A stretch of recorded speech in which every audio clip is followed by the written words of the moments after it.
तर नमस्कार भावांनो, मी तुमचा आव्या. आज आपल्या ब्लॉगचा दुसरा दिवस आहे. आज आपल्याला जायचं होतं भोकरला जायचं म्हणल्यानं मग काय केली, गाडी चालवून निघालं बाहेर. तितक्यात भाऊनं हात दाखिला. मग काय दोघं मिळून निघाले भोकरला. भाऊपाशी कॅमेरा दिला, गाडी पलटून निघाले. तर हे आपलं सोमटाण आहे. सोमटाणहून निघाल्या. वाडीशिवाय ब्रेकच मारला नाही गाडीला. वाडीला मारणार नव्हत्यात, पण आपले डॉगेज पाय मधात येऊ लागले, त्याच्यामुळं मारावं लागलं थोडं.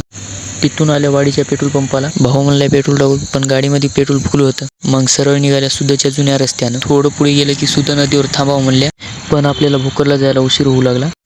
मग जाऊ द्या म्हणल्या, असे बी आपण रोजच बघणार व्हा. तरी व्हिडिओसाठी थोडं दमानं घेतल्या गाडी.